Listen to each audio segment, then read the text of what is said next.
Hoje em dia, na Tegra, a gente tem incentivado cada vez mais o uso do chat GPT. Tem gente que fica, não posso usar o chat GPT perto do cara, porque vai achar que eu não sei. Cara, você tem que usar. Cara, exatamente. Você tem que usar. É o contrário. Cara,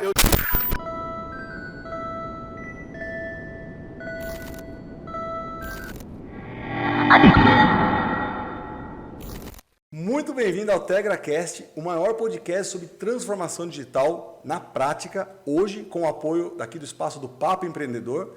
E temos um convidado muito ilustre que já eu apresento, mas antes, meu co-host, Guilherme Bastos. Fala pessoal, tudo bem?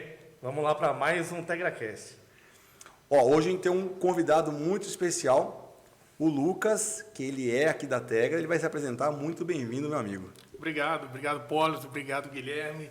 Cara, satisfação enorme. Agora é a realização a realização de tudo que a gente vem construindo há algum tempo, né? Agora botar em palavras, botar em experiências aqui para compartilhar com as pessoas, né? Cara, pelo sotaque você já percebeu, né? Conta um pouquinho aí. Engana. Da onde você é, como é que você veio parar aqui, principalmente como é que você entrou na área de tecnologia. Cara, eu sou o Lucas, tenho 31 anos, sou de Minas Gerais. Eu acho que não é surpresa para ninguém que está ouvindo, né? O sotaque mineiro, qualquer lugar o pessoal já sabe, né?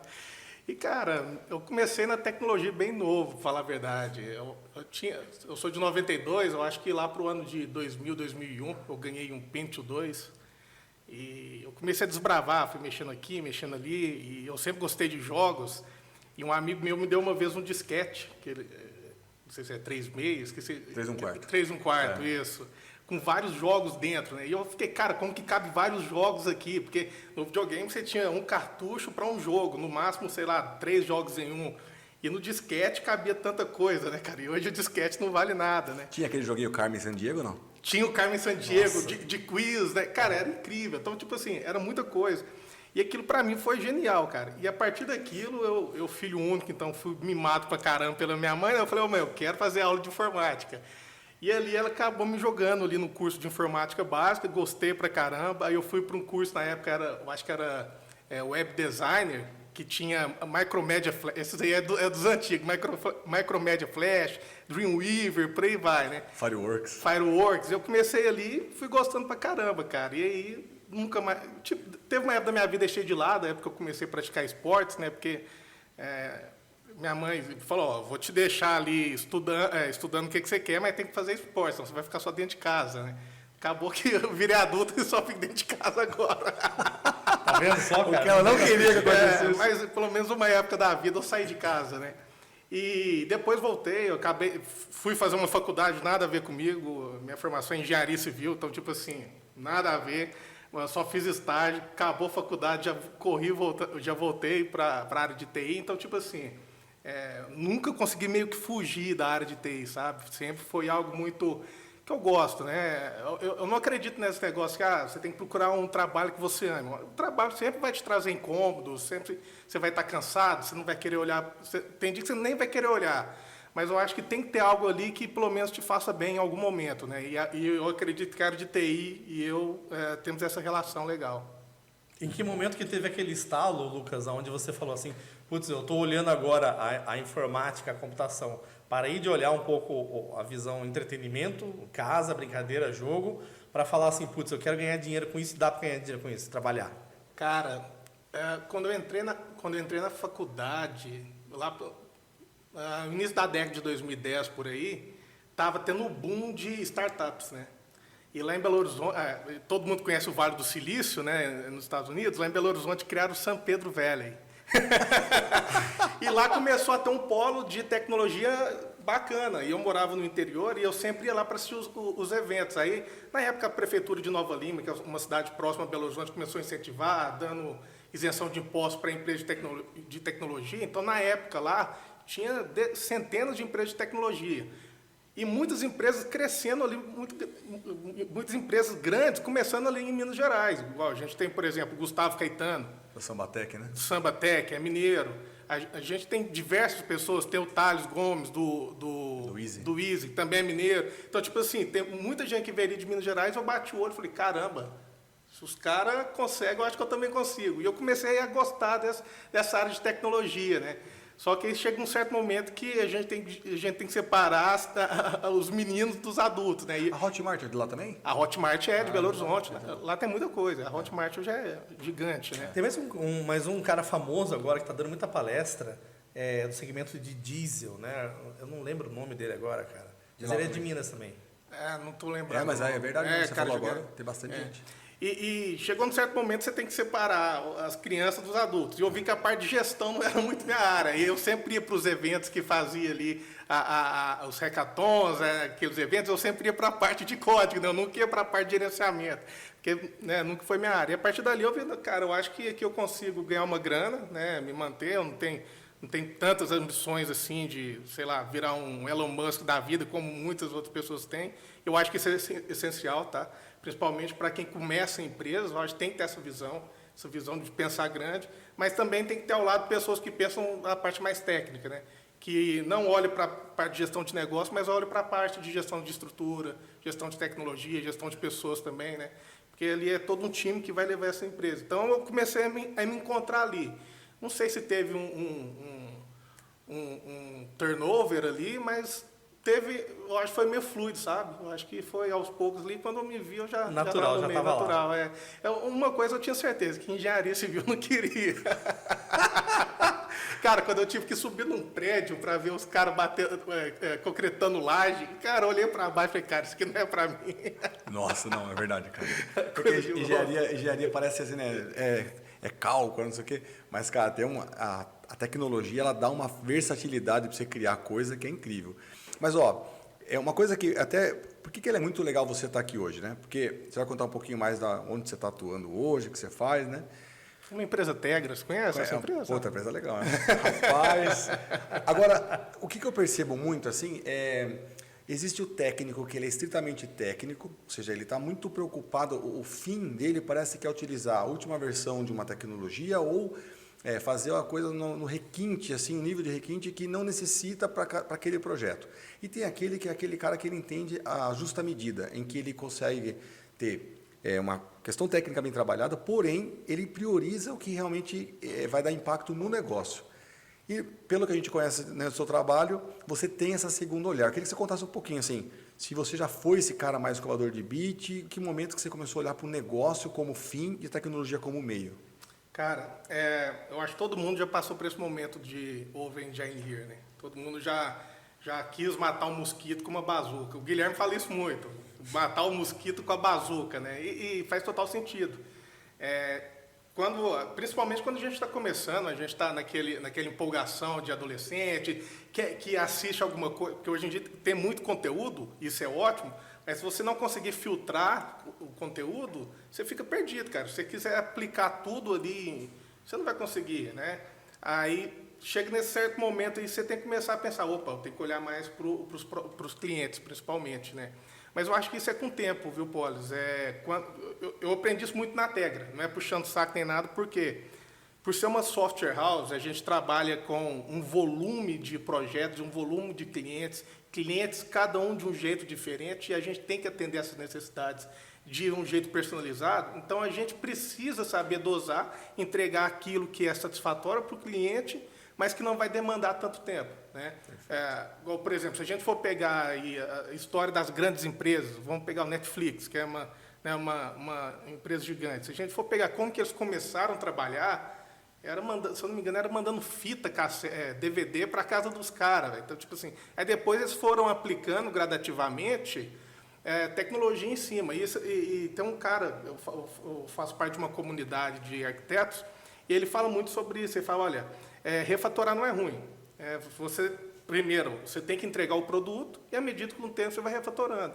Principalmente quando a gente está desenvolvendo software para terceiro. A gente tem ali clientes que estão colocando dinheiro para desenvolver um produto e até então eles não estão tendo resultado. Eles só vão ter um retorno financeiro depois que o produto estiver pronto e eles vão conseguir colocar para girar. Então, a gente tem que pensar desse lado. Se a gente ficar demorando muito com preciosismo, o cliente não vai sair satisfeito. Às vezes, a gente vai entregar um mega aplicativo, mas que não tem tanta necessidade, né? E a gente não vai ter um produto satisfatório ali, de algum lado, ou na verdade, de todos os lados, vai ter alguma rusga, alguma coisa que não vai gostar. A equipe vai ficar mentalmente desgastada, né, porque vai estar ali com um projeto há muito tempo, que já está ter sido entregue, e o cliente vai estar querendo um projeto rápido demais para começar a faturar. Então, acho que a gente tem que meio que achar esse equilíbrio. E trabalhando com muitas empresas, muitos projetos, isso me expandiu mais ainda a cabeça, tá? Eu acho que foi bem proveitoso. E a grande questão, cara, é que quando a gente... Para mim isso é uma virtude, para mim isso é empatia. A partir do momento que a gente se coloca no lugar do cliente e entende o porquê que ele está contratando a gente tem que entender que o core do negócio é entregar o valor para ele. Né? Porque a partir do momento em que eu tenho um problema e eu fico trabalhando muito tecnicamente em cima daquele problema, eu estou resolvendo o meu core, desenvolvedor técnico, não o core do cliente, que é resolver uma dor ou trazer uma vantagem competitiva. Nessa escala toda, Lucas, você em alguns momentos percebeu que eu estou indo para cá ou não? Mas como que é a comunicação, cara, no dia a dia? Porque você, de alguma forma, interpreta o que o cliente quer também para fazer isso virar linguagem de programação, né? E traduzir isso para uma equipe técnica grande tem os seus desafios, não tem? Tem, cara. É difícil, porque quando a gente está tratando com o desenvolvedor, eu vou falar porque até hoje eu sou desenvolvedor, né? Não existe arquiteto de software que não foi desenvolvedor. Isso aí é uma lenda. O cara fala, eu comecei como arquiteto. Mentira. A gente sabe, cara, o desenvolvedor tem um ego. Então ele tem o ego de bater o olho no código ali. Não tem, não. Tem sim. Você já programou, você sabe muito bem, mano. Às vezes precisa de um e-mail só pro ego dele. Ele tem o ego de bater o olho no código e fala, cara, meu código é melhor que o desse camarada aí, viu? Aí o cara começa a fazer ali né, o Califa, aquele edifício Califa lá na... Que lá é um absurdo, cara. Que lá ele é tão over-engineer que, se eu não me engano, ele tem tanta gente, mas, quer dizer, ele tem tanta gente para aquele espaço lá que eles não conseguem fazer saneamento de esgoto. Aí tem que ter caminhão para tirar o esgoto. Olha que coisa mais arcaica. Então, tipo assim, isso a gente vê muitos softwares também. Às vezes eu vou citar um exemplo técnico aqui, mas eu vou explicar por quê. Eu já vi muita gente começando projeto pequeno, falando, não, a gente tem que organizar a estrutura em Kubernetes. Kubernetes, para quem não conhece, é um sistema de orquestração de containers, tá? Desenvolvido pela Google. Só que se a gente for pensar na Google, ela tem diversas empresas dentro dela mesmo. Gmail, o Meet, enfim. Então, cara, é uma estrutura que a gente não faz ideia. É um monstro, né? A gente não está falando de 1, 2 milhões de usuários, não. A gente está falando de dezenas, de centenas. Então, tipo assim, eles demoraram 20 anos para desenvolver essa tecnologia que é satisfatório para eles. Mas isso não é satisfatório para uma empresa de 3 desenvolvedores que vai atender 20 mil usuários por mês. Você vai não precisa, né? Cara, não precisa. Então, tipo assim, e isso é um desafio a gente ter que mostrar isso para os desenvolvedores.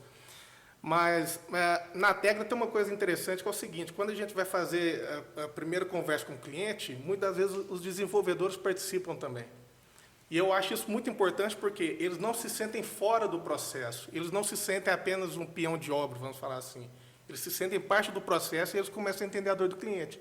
Ele vê que tem cliente que não conhece nada de informática e quando você mostra a primeira tela desenhada no Figma, o cara, caramba, isso é coisa de outro mundo, te dá um abraço e o cara fica apaixonado, cara. O Guilherme sabe bem disso, a gente teve cliente assim. Agora, já tem cliente que é mais técnico, ele fala, eu quero assim, assim, assado.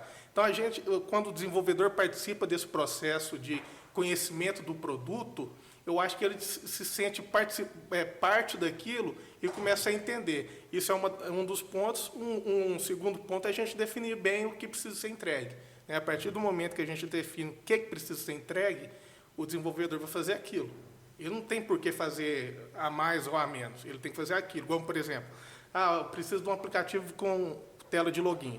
Se o cara falar só isso, eu posso fazer um login por Gmail, um login por Facebook, um login por GitHub, um login por e-mail e senha, fazer uma tela com animação, entregar, o cara fala, não, cara, isso aqui é um projeto para gestor de estoque de supermercados, o cara está nem se lascando para isso. Você está entendendo? Tipo assim... Saber onde vai usar, quem é o usuário, né? Exatamente, sabe? Principalmente isso, pô, saber quem que é o usuário, quem que vai usar isso. Se a gente for trabalhar com cliente final, né, se for uma aplicação de uma empresa B2C, a gente tem que ter um cuidado maior com o UI UX, né, que é a tela que o usuário vai mexer, porque o usuário precisa ali Se a gente vai trabalhar, sei lá, com B2B, não tem tanta necessidade, porque é algo que precisa de mais velocidade, é algo mais, né, mais específico de um negócio, não precisa de ter uma tela tão bonita, os caras querem praticidade.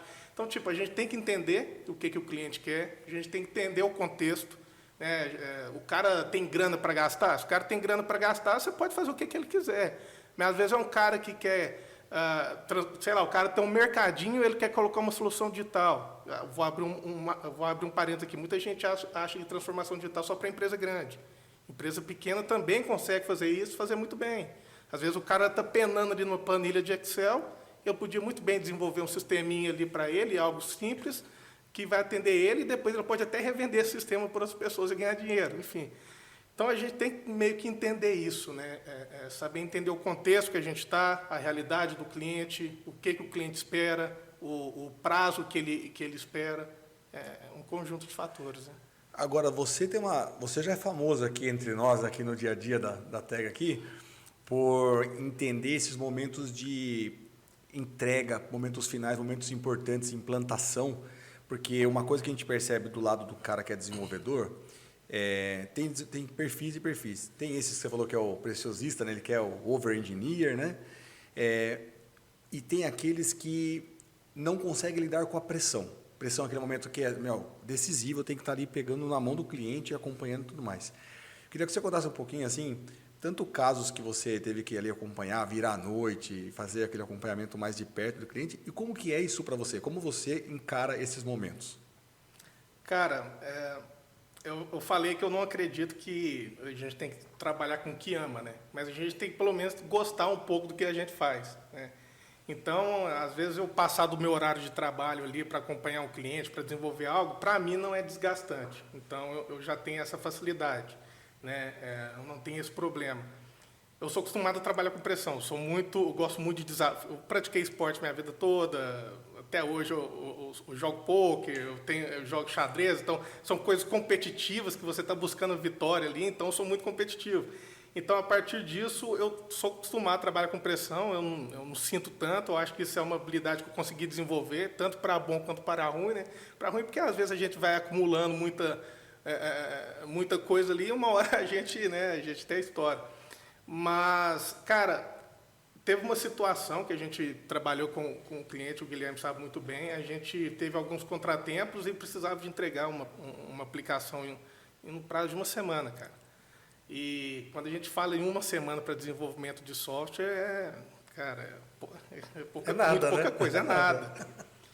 E a gente conseguiu montar ali uma task force ali, como que você chama? É sala de guerra, né? A sala de guerra, cara, de uma maneira que estava todo mundo ali empenhado no mesmo objetivo e a gente conseguiu entregar isso e o cliente ficou super satisfeito, o cliente gostou pra caramba, a gente mostrava o aplicativo em fase de teste ainda, o cliente, cara, que loucura é isso, estou gostando pra caramba.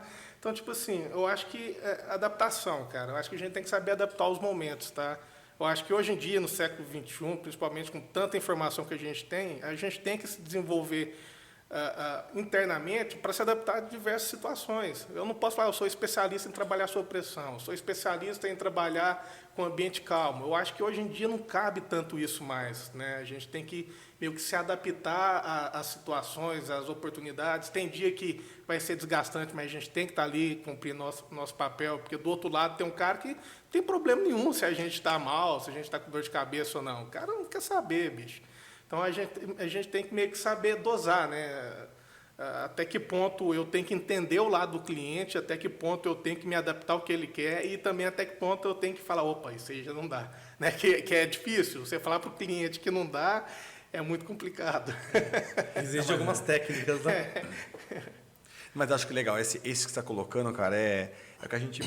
Antigamente, quando eu falo antigamente, quando a gente estava ali no campo, não tinha essa divisão muito especialista, não tinha negócio de UX, front, back, mobile, QA.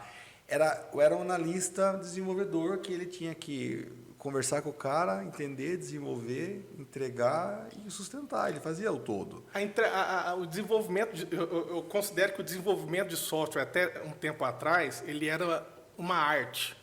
Ele era algo mais artístico, né? Um cara fazia tudo, um conceito, Eu tive o conceito de pensar no Orkut, eu tive o conceito de pensar, não sei o quê. Era algo meio artístico. Hoje em dia se transformou em algo tão necessário, que está quase virando uma commodity já, a tecnologia, que você tem que colocar isso em massa, você tem que produzir tecnologia em massa. E querendo ou não, o Brasil tem excelentes profissionais, tanto que empresas americanas, empresas de outros países, canadenses, vêm buscar pessoal que, não sei se vocês já repararam, eu gosto de reparar bastante. Cara, o tanto que os sites americanos são feios, cara.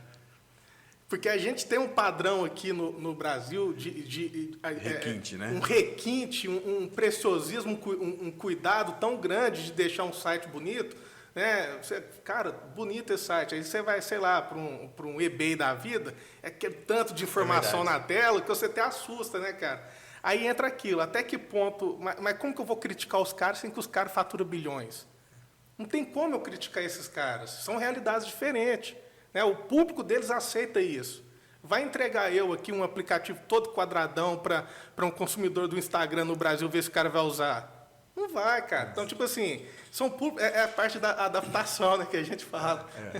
Um negócio muito legal que você colocou agora há pouquinho, Lucas, o cliente pequeno, né, ou que está começando, que está iniciando, ele também pode utilizar a transformação digital. E existe esse estigma mesmo, transformação digital é de grandes empresas, né? Então você vê grandes empresas fazendo.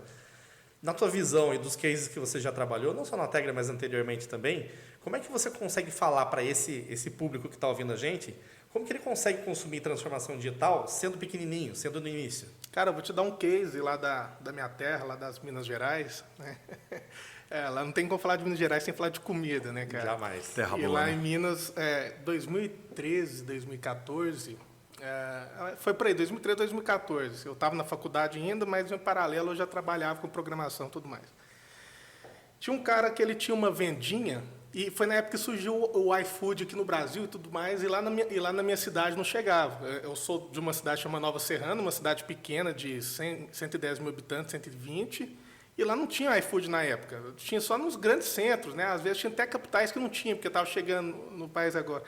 E o cara teve a visão e falou, cara, eu quero ter algo assim para o meu comércio, para me vender meu... Ele tinha uma lanchonete, vendia esses hambúrguer que a gente fala podrão. Aqui fala podrão também, não?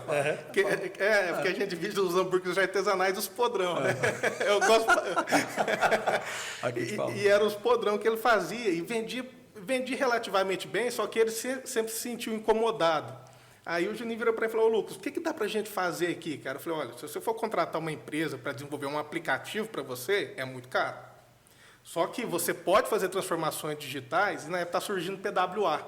O que era o PWA? É uma página da internet, tá? Você imagina aí um site, um website, e você consegue converter ele para virar uma espécie de aplicativo. Ele vira instalável no seu telefone. Fica um atalho ali. Fica um atalho ali, mas na verdade é uma página de internet. Então o custo de desenvolvimento disso é bem menor. Se você for desenvolver um aplicativo que tem o seu lugar também, eu não estou falando que qualquer situação o PWA resolve. Tem situações que realmente precisam do aplicativo, principalmente para você se posicionar no mercado, o aplicativo do Fluent e tal, e tem situações que o PWA resolve.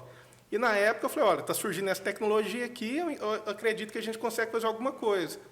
Um só desenvolvedor conseguiu fazer, no caso foi um amigo meu, na época eu não estava podendo, eu passei o contato para ele, ele fez um site que era um PWA, e aí ali ele fazia os pedidos dele. E, cara, ele começou a trabalhar, começou a vender. Ficou uma solução barata, tá? Baseado no custo de um aplicativo, ficou uma solução muito barata, muito acessível para qualquer tipo de empresa, e ele começou a fazer aquilo. E aí entra aquilo que a gente falou de entregar somente o suficiente. Era algo simples. Aí o iFood chegou na minha cidade. O iFood cobrava uma taxa relativamente alta dos concorrentes. O que ele fez? Opa, o meu negócio é interessante. Será que não rola eu vender isso para os caras também? Não. Ele desenvolveu um aplicativo semelhante ao iFood somente para a minha cidade. Olha só, cara. E fazia sentido, porque como o custo de operação dele era menor, então ele não precisava de colocar uma porcentagem tão grande na comissão. Tá? E aí, em vez dele cobrar uma porcentagem, ele começou a cobrar uma quantia pequena por produto que fazia sentido para os caras. Começou a vender lá em 10 estabelecimentos da cidade. Passou um pouco tempo, a cidade do lado chama Perdigão, que é uma cidade de 35 mil habitantes, o iFood não queria olhar para isso, que é uma cidade muito pequena. Falou, opa, deixa eu ir ali ver o que tem. Do lado de Perdigão tinha uma outra cidade pequena, que o iFood também não queria olhar para lá. O que ele fez? Foi lá. Focou em pequenas. Hoje, ele atende mais de 100 cidades em Minas Gerais. Olha, cara. Cara, olha que visão fantástica. E foi aos poucos. Ele colocou um pequeno investimento lá atrás, um investimento necessário para fazer o MVP dele funcionar. Para resolver um problema real Para resolver dele. um problema real dele, importante falar. Ele não ficou preocupado, falar, eu estou querendo desenvolver algo para ganhar dinheiro. Não, eu queria resolver problema. Né? Resolveu o problema dele, achou uma oportunidade, foi desenvolvendo aos poucos, foi crescendo aos poucos, não tinha nenhum desenvolvedor. Hoje tem uma equipe pequena de desenvolvedores que consegue sustentar o negócio dele. Então, tipo... Não vende mais podrão. Não vende mais podrão. ele viu que código dá mais dinheiro. Olha a sacada, cara. Cara, então, tipo assim, e uma coisa interessante que eu ouvi uma vez, não lembro de quem, foi de algum CEO de alguma empresa aí. Ele falou, cara, inovação não é você inventar algo totalmente novo, né? É você enxergar uma oportunidade e melhorar ela, cara. Qual que era a oportunidade que ele tinha? Tinha um aplicativo muito interessante, que era o iFood. Pode ficar falando o nome desses caras aqui? Pode. Se não puder, também já falei de uns 15, né? Que era o iFood. Ele falou, cara, o cara não está olhando para a cidade pequena, eu vou olhar, bicho. Não, mas o ponto que você coloca aqui, e é uma provocação bem, assim, inteligente para o nosso telespectador, que é o seguinte. Todo mundo que está empreendendo, ele se depara, não importa o tamanho, não importa o tempo de experiência, não importa...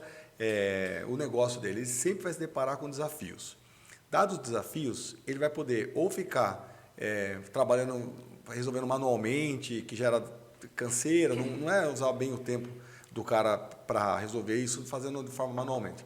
Ou ele olha para a tecnologia como uma aliada. Ao olhar para a tecnologia como uma aliada para resolver o problema dela, e aí caso a questão do bolso, né, encontrar uma alternativa que atenda ele, pode ser que dali, resolvendo o problema dele, é um problema de outro, e aí ele cria um novo trabalho. Claro. Cara. Porque, cara, dificilmente você vai ter um problema que só você tem.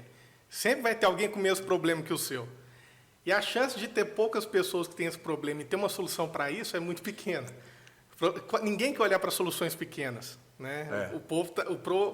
Cara, se você for nesses eventos de startups, ninguém quer pensar numa solução para o seu Zé da mercearia. Lá em Minas Gerais tem muita mercearia ainda, não sei se aqui tem. O cara quer construir um novo Facebook. O cara quer construir um novo Instagram, um novo Uber. Cara, você não vai conseguir. Os caras já estão no mercado há muito tempo. A chance de você bater de frente com esse cara é pequena. É muito pequena. Mas, ao lado disso, existe um mar azul imenso, né? Existe até uma teoria que fala sobre o Blue Ocean, né? Que se você achar, você vai ser muito bem recompensado na área da tecnologia, por sinal, né? Inclusive, no Brasil tem várias empresas, né? Tem uma de Santa Catarina que foi vendida por 300 milhões, esqueci o nome, enfim. Que era no mercado de arquitetura, ninguém estava olhando para o mercado de arquitetura, o cara foi lá, construiu uma solução, vendeu para o mundo inteiro. Resolveu um problema real. Resolveu um problema real. Né? E quem queria olhar para o mercado de arquitetura, pô? O cara quer pensar em mobilidade, que é o hype por causa da Uber, né? Quem quer pensar no mercado pequeno? Eu vou voltar para a minha cidade, Nova Serrana, cidade pequena. Lá é um polo de indústria calçadista. Então, lá tem muitas empresas. Lá consegue ter mais empresas de calçado que bar. Em Minas Gerais isso é difícil. É verdade. Cara, e lá tinha um problema que é o seguinte. Obviamente, primeiramente, desenvolveram um software de ERP para a indústria calçadista, porque não tem, se você for ver no mercado, só tem aqueles softwares genéricos, né? Foram lá e desenvolveram. Hoje em dia tem 3 grandes empresas de software voltado para a área de calçadistas lá, faturando muito bem. E lá tinha um problema que era o seguinte, os vendedores, cada fábrica tem seus vendedores. Então, eles vão numa rede de loja, vender calçado para essa rede, vão para a rede de outra, aí eles iam tirar o pedido num papelzinho. Cara, não faz sentido. Então, o cara foi lá desenvolver um aplicativo super simples para tirar pedido. Então, são coisas que estão ao nosso redor. Se a pessoa tiver sensibilidade para olhar para esses problemas reais, de pessoas reais, né, eu acho que o cara vai conseguir se dar muito bem ali resolvendo esses problemas. Tá? Quem fala muito disso da simplicidade é o Gustavo Caetano. Fala. Ele fala que inovar é simplificar a solução de um problema real. Ponto. Perfeito. E outra coisa que ele fala é que a simplicidade conecta. E é verdade, né, É cara? verdade. A simplicidade conecta e aquilo que é complexo vai separando, né, as partes.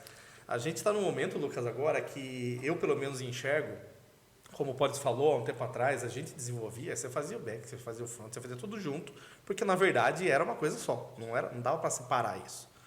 Hoje não, hoje já tem essa separação. E tem uma variável pior hoje, vamos dizer assim, que eu acho muito mais interessante, que é a inteligência artificial. Que é fantástico. Que está trazendo uma realidade que, para mim, cada vez mais o desenvolvimento, aquela coisa árdua, ela está sendo comoditizada e resolvida por um robô, né? Como que está sendo a visão do time técnico nessa perspectiva e para o nosso próprio cliente, que agora consome algo que está muito mais comoditizado, como que está sendo a sincronia disso, né? Quem cria e quem consome, algo que é muito mais simples de fazer hoje. Cara, eu acho que hoje ainda é muito pouco consumido, acredita? Acredito.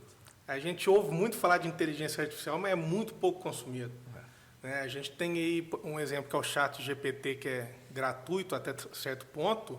Se você virar para qualquer pessoa... Cara, o ChatGPT serve para qualquer trabalhador brasileiro. Até voltando lá, até o cara que trabalha numa obra, o ChatGPT vai servir para ele. Às vezes é preciso fazer um cálculo rápido ali, joga no ChatGPT, cara. Então, tipo assim, pergunta quantas pessoas usam, ninguém usa, né? E é assim como toda transformação digital, sempre tem a apreensão se eu vou ser engolido por isso, né? Então, assim como os digitadores de máquinas de digitar antigamente ficaram revoltados com o computador, né? Assim como, sei lá, os caras que vendiam vela ficaram revoltados com a energia elétrica, tem programadores hoje em dia que se sentem ameaçados pela inteligência artificial.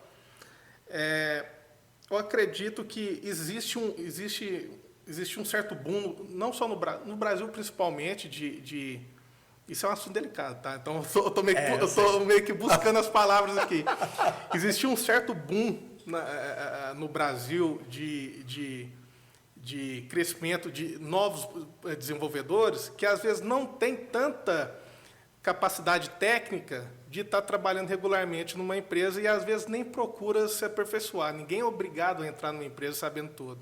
Mas o que eu mais vejo hoje em dia são gente que trabalha com programação há um ano, que às vezes fez um curso no YouTube, que já quer entrar participando de uma candidatura como pleno até sênior, com um ano. Arquiteto. Cara, não existe isso, né? Porque querendo ou não, por mais que a gente conheça conceitos, o que a gente mais precisa é de experiência, né? A gente precisa ter experiência ali para saber lidar com os problemas. Aí, voltando, muitas vezes essas pessoas que se sentem ameaçadas, às vezes são pessoas que não estão tão propensas a se desenvolverem, né? Como a inteligência artificial está crescendo muito hoje em dia, ainda precisa de pessoas para programar a inteligência artificial, né? A inteligência artificial ela não tem sentimento, até hoje, né? Ela não consegue pensar por si própria, ela é uma máquina burra. Eu gosto de falar, uma máquina burra, não é pejorativo, mas é porque é preciso de alguém para pedir para ela fazer alguma coisa, né? Aí você vai lá, pede para fazer alguma coisa, ela faz por você. Então, precisa de alguém por trás daquilo, né? Então, acredito que as pessoas ainda estão um pouco receosas, né? Hoje em dia, na Tegra, a gente tem incentivado cada vez mais o uso do ChatGPT. Tem gente que fica... Não posso usar o ChatGPT perto do cara, porque vai achar que eu não sei. Cara, você tem que usar. Cara, exatamente. Você tem que usar. É o contrário. Cara, eu utilizo o ChatGPT. Cara, eu demorava um tempo considerável para fazer testes unitários, testes de integração.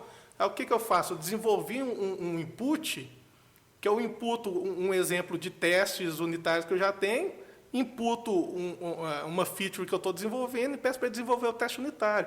Olha, cara, do que ele me entrega, eu preciso fazer 2 ajustes ali em 20 segundos, cara. Então, o que eu demoraria talvez 20 minutos, eu demoro 50 segundos, 1 minuto. Isso tirou meu emprego? Não, me deu mais agilidade, né? Eu consigo resolver mais problemas, eu consigo ter tempo para pensar em outras soluções, eu consigo ter tempo para trabalhar em outros projetos e ter mais conhecimento. Então, a partir do momento que a gente consegue utilizar essas ferramentas, igual, por exemplo, o Code Whisper da AWS, que a gente tem utilizado também, a AWS patrocina a gente. Boa. Se não, fica a dica, tá? Pode vir. Que é uma inteligência artificial que ela é incrível, cara. Cara, você abre uma tela do que você já fez. Aí você começa a escrever você começa a escrever um código. O Code Whisper, ele entende o contexto do que você está escrevendo. Se você escreveu 2 linhas, ele completa o código para você todo. Eu pedi pro Lucas mostrar. Eu falei, cara, é tipo um autocomplete? Não, Guilherme, peraí. Ele começou a escrever o código e ele foi programando para baixo. Cara, é incrível. É incrível. Ele entende o contexto. Obviamente, tem alguns erros ali, mas são erros que você vai ali e corrige. Ele consegue ver erros de indentação, consegue ver... Cara, ele é incrível. E isso só vem para ajudar a gente.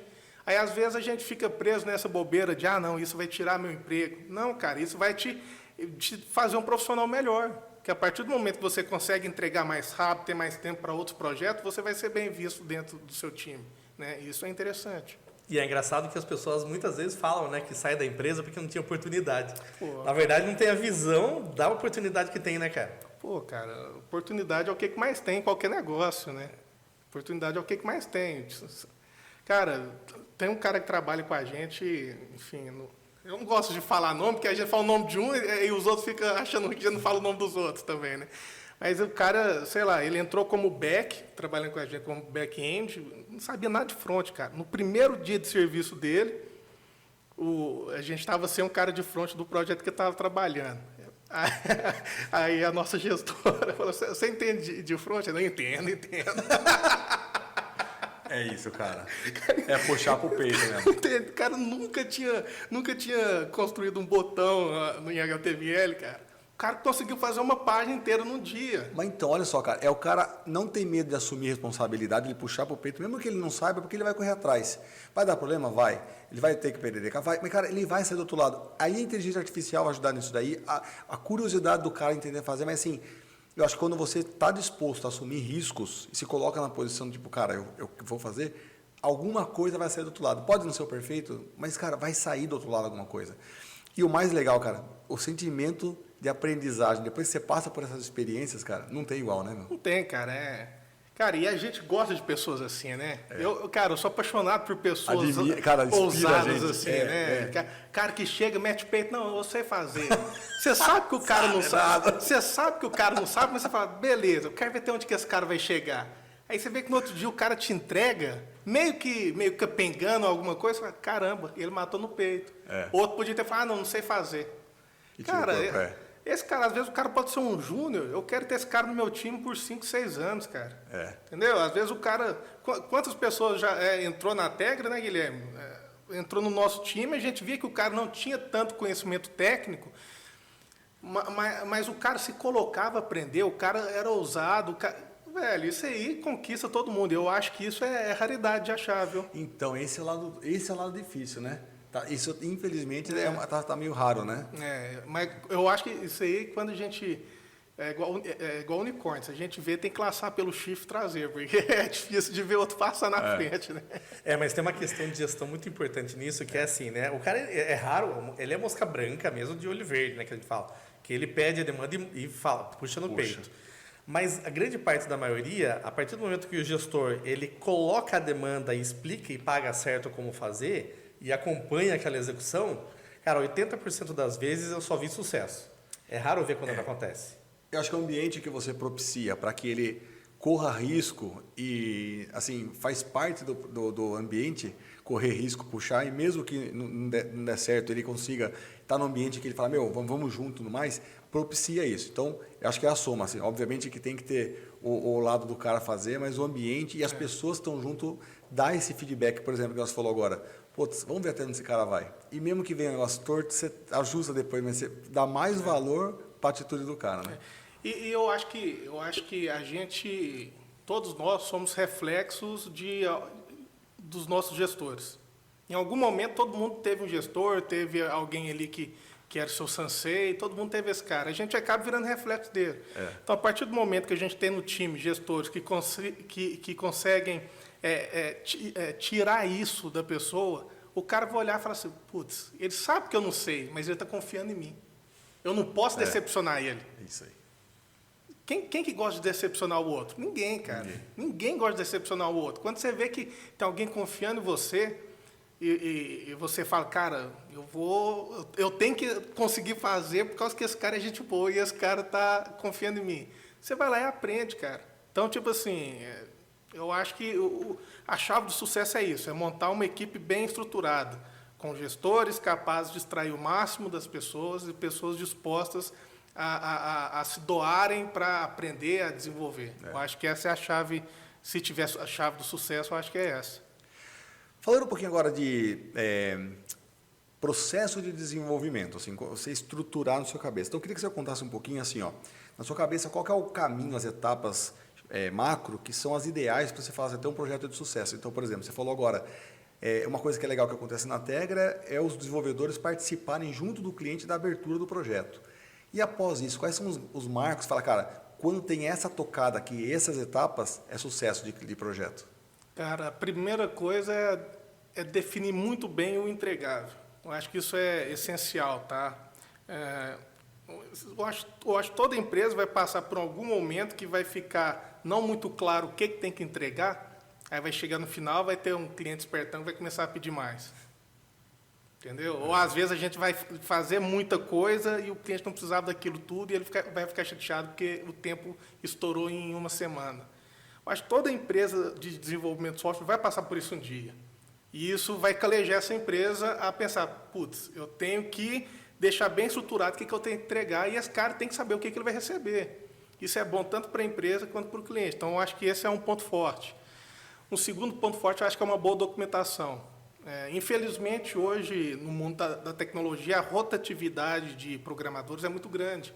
Né? Existe, às vezes, o cara entra aqui, daqui 2 meses ele recebe uma proposta para trabalhar para ganhar em dólares. Sim. Como que você vai fazer uma proposta? A gente teve um exemplo disso, um cara super bom que a gente achou no mercado, veio trabalhar com a gente, em um mês, em 45 dias, ele recebeu uma proposta, a gente foi até falar, cara, vamos conversar, e ele falou, cara, você pode fazer a proposta que for, mas eu vou ser bem franco, cara. É uma oportunidade que eu tenho para trabalhar numa empresa gringa, cara. Não tem nem como a gente barrar o cara. Exatamente. Né? Então, tipo assim, a rotatividade às vezes é muito grande.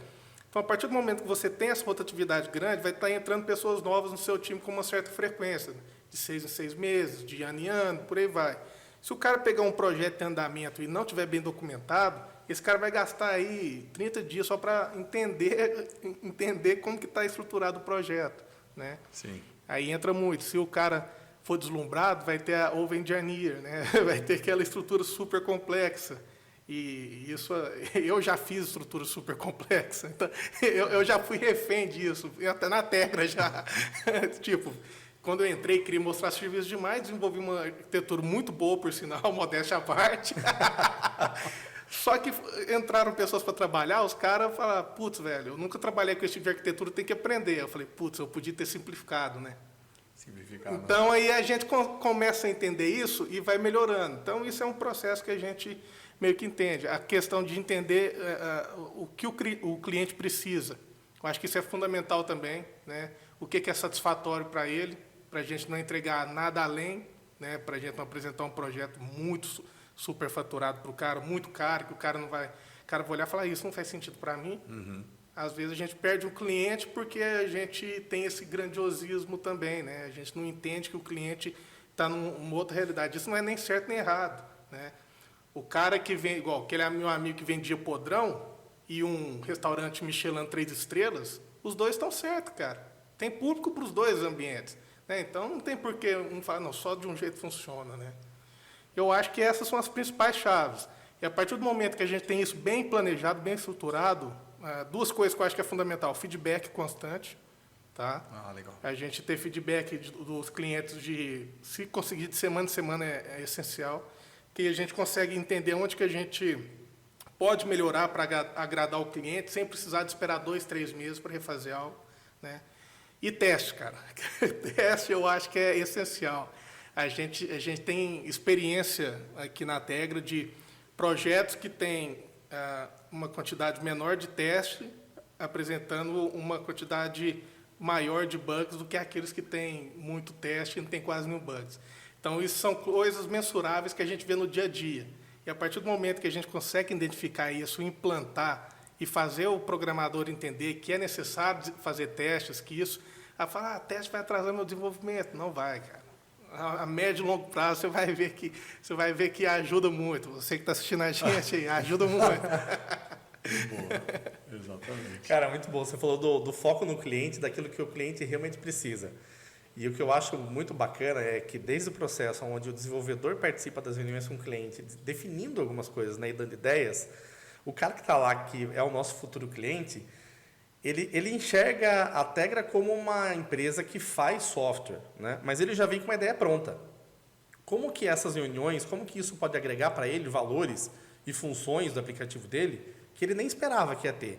Conta um pouquinho para a gente sobre isso. Cara, uma das coisas mais gratificantes é a gente chegar numa sexta-feira com reunião de entrega de sprint para o cliente e o cara encerrar a reunião com um obrigado, com um sorriso daqui até aqui, falando, cara, isso é mais que eu esperei.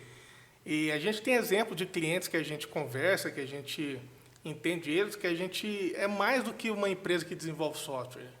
Nós somos quase conselheiros, a gente é quase sócio dos caras. A gente só não tem uma porcentagem no negócio deles. Porque a gente auxilia o cara na estratégia de negócio, a buscar soluções que não tem nada a ver, às vezes, com software, dando conselho de como melhorar a regra de negócio dele. Né? Não é obrigação de nenhuma empresa de desenvolvedor de software criar regra de negócio para um cara.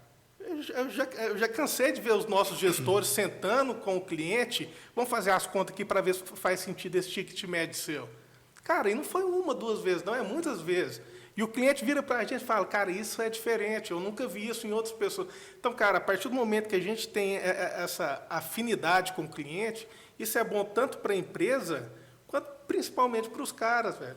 Para a gente que esse cara vai indicar a gente para outro, né? A gente vai ver o cara felizão com o produto que a gente entregou, a gente vai ter um baita case para apresentar, e o cara que vai ficar feliz porque está com um excelente produto em mão que ele pode confiar. Né? E ele sabe se amanhã ou depois ele quiser fazer um upgrade, ele sabe onde ir, que vai ter gente que vai orientar ele a fazer bem feito. Né? Então, eu acho que isso é essencial, cara. Eu acho que isso é o mais impactante que precisa ter. Cara, olha, quando a conversa é muito boa, voa, cara, o tempo voa. Olha, voando o tempo. Tem só 5 minutos de conversa, né? Não? Cara, pra gente caminhar aqui pro nosso final, eu queria que você... porque quando você fala de cliente, fala de entrega e fala desse interesse em fazer o cliente ter sucesso, seu olho brilha, cara. Olhando assim pro arquiteto, o programador que está atuando em projetos, assim, como que você... sugere para ele mudar o modelo mental dele, para ele também despertar esse interesse no sucesso do cliente? Cara, se ver parte, se ver como parte daquele processo. Eu tenho para mim, algo pessoal. Tudo que eu vou fazer, eu quero dar o melhor de mim. Tá? Então, eu quero, sei lá, cara, se eu vou fazer uma compra no supermercado, eu quero fazer uma compra boa, que não vai ser preciso eu chegar em casa e falar, putz, esqueci tal coisa. Eu quero fazer um negócio bem feito. Então, a partir do momento que você entra em contato com o cliente, você se vê como um cliente também, você vê que o cara está colocando sonho. Às vezes o cara está colocando, se for um projeto pequeno, ele coloca um valor pequeno, mas às vezes é um projeto da vida dele, que é um projeto gigante, e vai colocar ali, às vezes, até centenas de milhares de reais. Você tem que ter cuidado com isso. Né? Você não está fazendo negócio ali que, estou fazendo aqui, se der certo, deu, se não certo. Não, cara, às vezes é um negócio da vida do cara, você vai mudar a vida de uma pessoa. Né? Às vezes falta isso, a gente enxergar o cara como o lado ser humano, sabe? Olhar para o cara como, putz, eu quero ajudar esse cara, eu quero ver ele feliz. E automaticamente você vai ser recompensado, cara. Seu salário vai estar caindo ali, graças a esse trabalho bem feito, seu salário vai estar caindo todo mês sua conta. Né? Então, a partir do momento que você começa a entender isso, olhar para o lado mais humano, eu acho que a gente consegue entregar valor, entregar um produto bem feito e entregar aquilo que precisa dentro de um prazo ok para o cliente começar a faturar o mais rápido possível, começar a ter retorno e você também concluir, né? Porque uma das maiores dificuldades do desenvolvedor é concluir projeto. Então, o cara quer sempre estar melhorando. Isso é uma tecnologia nova. Cara. Então, a partir do momento que você entrega o projeto, você consegue desligar, cara, putz, é um alívio. Você vai dormir melhor. Cara, fantástico, né? Fantástico. A régua, né? A régua cada vez subindo mais. Não, o nível cada vez melhor. 1,93, né? A régua sobe. Não, tem um detalhe aqui, cara. A gente chegou aqui, né? A gente trabalha junto, tudo remoto. O cara veio cumprimentar a gente, o cara tem 2,5 metros de altura, cara. Meu Deus que tá no céu, cara. Cara, te agradecer muito, muito mesmo pela sua participação, pelo seu entusiasmo, por esse brilho de falar assim, de entregar projeto, esse tesão que dá de você poder fazer a vida do cara melhor através da tecnologia, viu? Cara, eu que agradeço pela oportunidade, cara, porque quando a gente trabalha em empresas que tem um produto só, às vezes a gente dá o nosso máximo num certo ponto, mas às vezes o entusiasmo cai, né?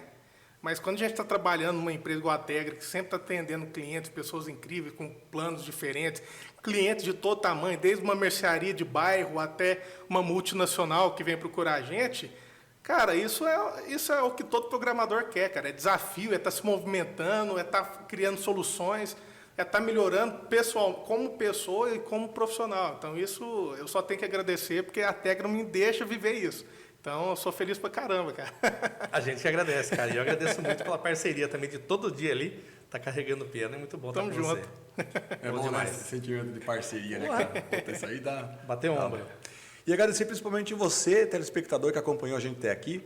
Então, não deixa de curtir, comentar, ativar o sininho e principalmente compartilhar com outras pessoas para que esse conteúdo leve, né, conhecimento para quem está passando por experiências tais como essas aqui. E principalmente, coloque aqui as suas sugestões de outros temas, dúvidas, porque a gente tem o objetivo, né, de trazer mais conhecimento para a gente compartilhar. Então, te espero no próximo episódio.